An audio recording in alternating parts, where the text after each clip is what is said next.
السلام علیکم. د اسلام آباد ایرپورټ نه راغلی یو ګوانزو ایرپورټ ته. دلته کې مو سټې وه. سټې کمپلیټ کېدو نه بعد واپس روان یو ایرپورټ ته، چونکې زمونږ نانچانګ ته فلایټ دی. نو دا بس موږ ته راکړلی شو دا د چاینیز ساودرن ایرلاین د طرفه دا څنګه چې هوټل و دغه شان دا بس هم وي. دا بس به تا دې هوټل ته راوړي هم او دغه شان د دې هوټل نه به دې واپس په خپل ټایم باندې ایرپورټ ته هم وړي. نو دا د ایرپورټ هغه روډ دی. په دې روډ باندې مونږ روان یو ایرپورټ طرف ته. خو دې روډ ته تاسو وګورئ بالکل دا عام روډونه دي او ډیر زیات صفا شینکي اعتبار سره هم ډیر زیات ښکلي شنه دي او صفایي اعتبار سره هم 100% کلیر دي. دا تاسو کتلی شئ دې کې زبردست سیسټم دی د انډیکیټرز دغه شان مختلف قسمه د لاینز غټ غټ روډونه دي. یو ښکلی ترتیب دی. بالکل یو ریلیکس سفر وي په دې روډونو باندې. بالکل څه مشکلات نه وي د اکسیډنټ یا د نورو قسمه خطراتو نه بالکل محفوظ روډونه وي. تاسو دلته کتلی شئ دا دلته کې ډیسپلین دومره های لیول ته رسېدلی دی چې دلته کې د ګاډو هغه رش هم د ډیسپلین د وجه نه محسوسیږي. حالانکې په چاینه کې بې انتها سیوا ګاډي دي.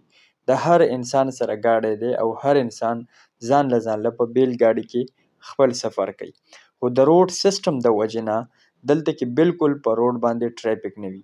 دا که څه مخکې ګاډي تاسو زموږ نه ووینئ نو دا چونکې په دې اشاره باندې ودرېدلي وو نو د دې وجې نه داسې څه ناڅه لږ ټریفیک دی. حالانکې چې کله ریلیکس ګاډي روان وي نو بیا بالکل مطلب روډ به ښه خالي وي، هغه شان لانجې کونجې پکې نه وي. بل مین مسله دا ده چې دا عام روډونه دي، عام څنګه چې زموږ د بازارونو عام روډونه دي د موټر وی نه علاوه دغه شان دا هم عام روډونه دي. خو د دې روډونو په سایډونو کې د موټر سایکلو دپاره بیل یو ټریک جوړ شوی دی، بیل یو لاین جوړ شوی دی. هغې کې بالکل باقاعده بارډر هم جوړ شوی دی. موټر سایکلو والا یا الکتریک بایک والا، الکتریک سایکلو والا هغه دې روډونو ته بالکل نشي راوښتلی. دې روډونو ته د هغوی انټري بالکل ممنوع ده. هغوی دا روډ نشي استعمالولی. دا صرف د کارز دپاره دا روډ جوړ شوي دي. دغه شان تاسو دا ټنل لیدی شئ. دا ټنل یو ارټیفیشل ټنل دی. دې د پاسه روډونه دي نو هغې داسې یو سورنګ غوندې جوړ کړی دی. نو دا تاسو لیدی شئ ډېر اوږد سورنګ دی. ما ټوټل نه ویډیو هم نه ده کړې خو تاسو په کیمره کې لیدی شئ. دې د پاسه روډونه دي او د دې د پاسه بهترین سیسټم جوړ کړی شوی دی او په بیسمنټ کې دا یو روډ جوړ شوی دی. دغه شان دا موږ اوس راورسېدلي وو د ګوانزو انټرنیشنل ایرپورټ ته، د کوم نه چې زموږ فلایټ دی نانچانګ ایرپورټ ته. نو هغې ته په لږ ټایم کې موږ راورسېدلو. زه ګوانزو انټرنیشنل ایرپورټ ته انټر شوم. دا زموږ انټري ګیټ و، زموږ انټرنس په دې ځای باندې وشو. دغه شان تاسو دا ایرپورټ لیدلی شئ. دا ډېر زیات غټ ایرپورټ دی. دا د هغې ون سایډ زه تاسو ته ښیمه کوم ځای نه چې زما فلایټ دی. نو دلته کې چې څومره پورې کار روان دی څه کېږي هغه د عوامو د سترګو د لاندې وي. یعنې مطلب انسان هغه انجای کولی شي، په هغې باندې خپل ټایم پاس کولی شي کوم چې د ویټینګ ټایم وي فار فلایټ. نو ډېر بهترین سیسټم یې دی، ډېر ریلیکس ماحول دی. خپل فلایټ ته انتظار کوو.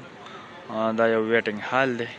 خو دلته مې در سره یو خبره شیر کوله، هغه ده هر طرف ته چې ګورې نو کوم پیسنجرز چې ناست یو خاص طور پر چاینیز، نو هر یو په موبایل کې بالکل داسې مصروفه وي اینی ټایم. یو منټ له هم اخوا دېخوا نه ګوري، بالکل ټول فوکس یې په موبایل باندې وي. اور بس دا پکې ډېر انټرسټینګ یو کار دی. دا پکې تاسو کتی شئ. دلته کې ځمکه هم ګرځي. بورډینګ شروع شولو نو زه خپل ګیټ طرف ته ځمه. خو موږ دلته کې یو بس کې کېناستلو. د دې بس نه موږ جاز طرف ته وړي چونکې جاز لږ لرې ولاړ دی. نو د ایرپورټ کې موږ په بس کې کېناستو، دې جاز ته راورسېدلو. دا تاسو کتی شئ جاز کې موږ خپل سیټ واخیستو. ټول چاینیز دي، فارنرز کې صرف زه یم. دا وړوکی جاز دی، صرف یو زه پکې فارنر یم، نور ټول چاینیز دي. د شپې سفر و، تاسو لیدی شئ. جاز چې اوچت شو نو سیټ یې هم لایټونه ښه واضحه ښکاري. دا تقریبا 2 घंटे جاز سفر و مونږ راورسېدلو نانګچانګ ایرپورټ ته. دا اوس نانګچانګ ایرپورټ ته راورسېدلو. بس دلته کې اوس خپل بیگ ریسیو کوو او بس مخکې بیا خپل ډیسټینیشن ته ځان رسوو. بیگ م راواخیستلو چونکې سلمان بی دلته کې راغلی و، زما ویټ یې کوو. نو سلمان بی سره میلاو شو او سلمان بی ګاډی راوستی و، نو په هغې کې لاړو دې هوټل ته. هوټل زموږ نه کافي فاصله کې و، تقریبا 20-25 منټ په ګاډي کې موږ سفر وکړلو. دې هوټل کې موږ روم واخیستو. بیا سلمان بی وی راځه چې ډینر وکړو. ډینر دپاره بهر ووتلو نو ناشنا ناشنا هر څه و. زما خو طبیعت هم ورته نه کېدلو او سلمان بی ډېر زیات اصرار کولو. بس ما ویل راځه چې چاینیز فوډ هم فرسټ ټایم انجوای کړو. ګوره ډېر ناشنا څیز مه راله، بیا زما نه تېرېږي. واو که ځان له رالی خیر روا ده، ستا خپل دغه ته ګوره.